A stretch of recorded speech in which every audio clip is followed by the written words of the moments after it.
Olá mundo, me chamo Vitor e hoje a gente vai estar vendo como definir, e como aplicar as funções map e filter dentro do Lian 4, né? Ah, Antes de mais nada, a gente já tem essas funções declaradas dentro do sistema. A gente vai fazer uma definição, seria como se fosse uma outra função dentro do sistema para fazer essa aplicação. A gente já são funções definidas, né, dentro da configuração do Lian. Só que eu acho interessante a gente ver a sua definição para entender como é que ela funciona e também sempre bom a gente praticar as nossas definições das funções, né, e não depender de como o sistema as define. A função map, inicialmente, ela vai pegar cada elemento da lista e vai aplicar em cima de cada elemento dessa lista uma função. Por exemplo, a gente pode pedir para dobrar o valor dela ou somar um ao valor de todos os elementos da lista. Então, o tamanho da nossa lista possivelmente vai ser sempre o mesmo quando a gente aplica a função map. E enfim, a gente consegue trabalhar ela assim para fazer algumas manipulações dos dados dentro de uma lista, sem precisar necessariamente ficar alterando cada elemento da lista, né? A gente só faz a aplicação da função map e já tem o resultado pretendido. Para definir a função map, eu vou usar aqui a definição de dizer que a função map ela vai trabalhar com dois tipos, por mais que habitualmente ela trabalhe com tipo e retorne esse outro tipo. A gente fazer essa definição aqui dizendo que serão dois tipos, né, e esses dois tipos necessariamente vão ser aplicados nessa nossa função. O que eu estou dizendo basicamente eu vou pegar um elemento da minha lista e eu vou dizer que esse elemento é de um tipo A, e quando eu aplicar essa função ele vai retornar uma função de um tipo B, né? Isso seria assim só para caso a gente tenha alguma alteração de tipo, nossa função acabar não dando problema, mas na maioria dos casos a gente vai trabalhar com uma lista que a gente vai aplicar uma função e vai retornar um valor do mesmo tipo, né, em grande parte dos casos, como vão ser aqui nos exemplos, mas vou estar usando essa definição aqui só para eu acho interessante para, enfim, evitar qualquer tipo de problema caso a nossa função retorne um valor diferente do que ela recebe. Então, a gente vai definir a função map dizendo que ela recebe uma função e recebe uma lista, né? Uma lista necessariamente de tipo A, né? Porque a nossa função vai pegar cada elemento dessa lista de tipo A e retornar um tipo B. Consequentemente, a nossa lista de saída é uma lista do tipo B. Para fazer a definição da nossa função map, vou estar usando aqui o match, né?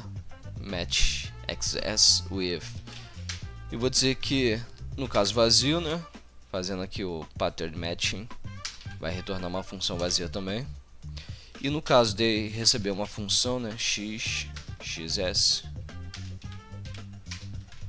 que a nossa função vai retornar, né, a gente vai fazer f de x cons de map de f de xs. Ou seja, ele vai aplicar f, quando ele receber uma lista, ele vai aplicar f ao primeiro elemento e vai fazer o cons, né? Vai fazer uma construção de uma lista desse elemento com a função map, né? A função junto da função map aplicada a xs, né? Nesse caso ele vai, quando a gente for executar essa outra parte, né, vai pegar o próximo elemento que seria da lista, né, o x desse tail, né, xs, e aplicar isso sucessivamente até ele percorrer todos os elementos e retornar uma lista vazia, né.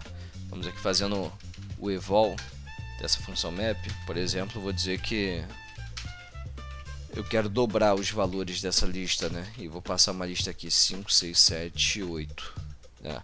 Eu vou aplicar essa função a cada elemento da minha lista. Então, como a gente pode ver aqui, ele está retornando 10, 12, 14 e 16. Ou seja, ele está aplicando essa função aqui, pegando cada valor e aplicando ele dentro dessa função, ou seja, 5 vezes 2, 10, retornou, aí vai para o próximo elemento, 6 vezes 2, 12. A gente pode ver isso aqui com esse exemplo.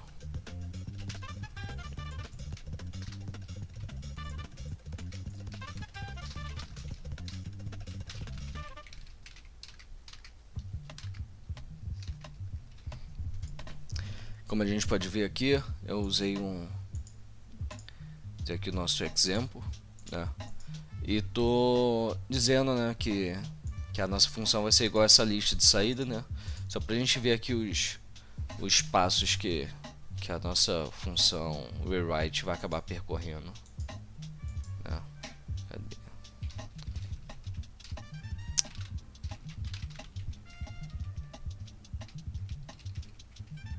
Oh, caceta.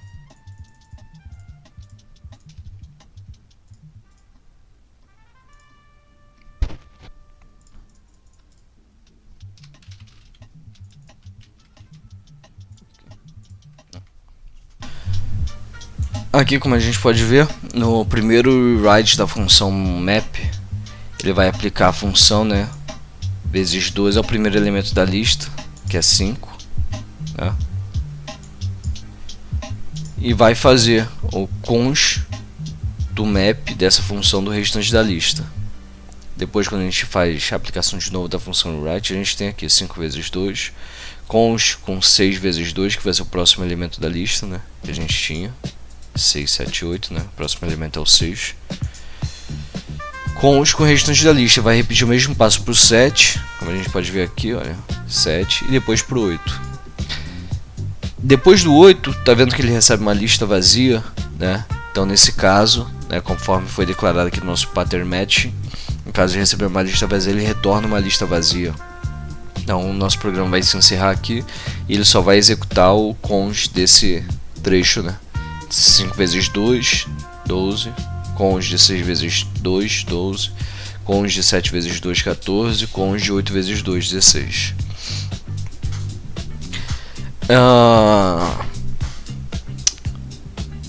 Agora, a nossa outra função seria a função filter, que ela faz basicamente, a gente vai passar para ela uma função, de certa forma, que vai retornar um booleano, que vai ser verdade ou falso. E dependendo da aplicação, né, dessa função, dentro de cada elemento da lista, né, os elementos que retornarem false, eles vão ser excluídos na nossa lista, né. Para fazer a definição da nossa função filter, como a gente não vai ter nenhum tipo de manipulação, de alteração nos dados, né, da nossa lista, eu vou declarar só que ela vai trabalhar, né, vai funcionar com base em um tipo A. Eu vou declarar que vai ter uma P, que ele vai receber um A e vai retornar um booleano, né? A gente vai ter essa função, né?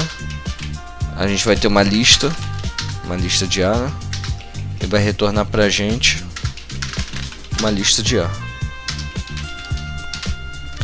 Fazendo pattern matching, a gente vai ter aqui, no caso de receber uma lista vazia, retorna uma lista vazia, né? Condição que é bem normalmente comum quando você trabalha com isso. E no caso de receber uma lista XXS, a gente vai trabalhar com as condicionais, né? If, then, else. Então eu vou dizer que if p de x true, né? Então a gente vai fazer x cons de filter pxs, ou seja, se x for verdade, a gente vai fazer ele cons com filter p do restante da nossa lista.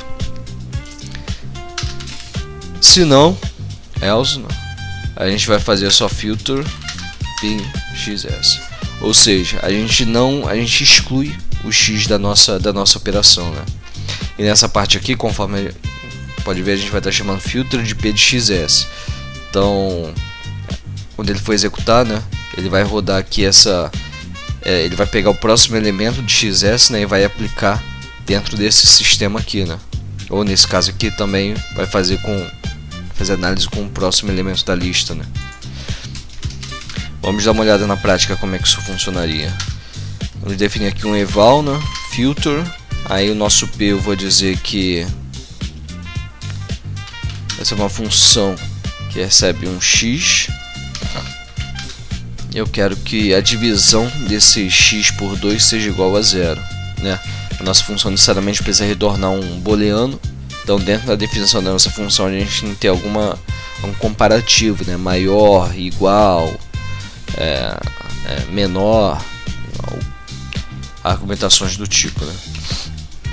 E aqui vou passar a nossa lista, né? Interessante que aqui eu só abri a lista e está retornando uma lista vazia, né? Por conta aqui da essa condição do pattern match. Mas vamos colocar aqui dos números de 1 a 9. A nossa função está retornando apenas os valores em que a condição de que o resto da divisão de x por 2 seja igual a 0. Aqui no caso 2, 4, 6 e 8. Certo? Então, bem como pode ver, a função filter funcionaria desse jeito. E, bem, se a gente coloca aqui um valor extremamente alto, né, desde que ele seja par, é o que essa função vai acabar fazendo, né? Vai ver se o número é par ou não e ele vai retornar o número par independente do tamanho, independente da posição, né? Se aqui eu coloco 7, olha, já sumiu. Se eu colocar aqui por exemplo, a gente não tem nenhum número par na nossa lista, ele está retornando uma lista vazia agora. Agora vamos para um exemplo um pouco mais complexo, né? Fazendo a aplicação dessas duas funções, o que a gente conseguiria fazer com elas. É interessante destacar que são funções que são muito importantes para tratamento de dados, né? A gente consegue limpar ou tratar os nossos dados na medida do possível, né? Com essas duas funções, né? Então são duas funções aí bem importantes para questões desse tipo. Vamos lá. Se a gente faz um eval aqui,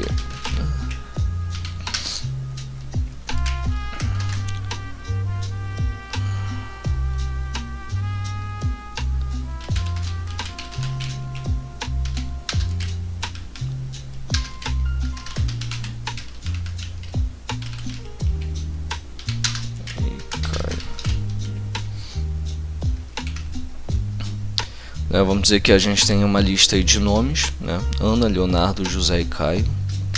E a gente vai aplicar a nossa função filter, né? Com a condição de que vai receber um x e o length de x tem que ser maior que 3.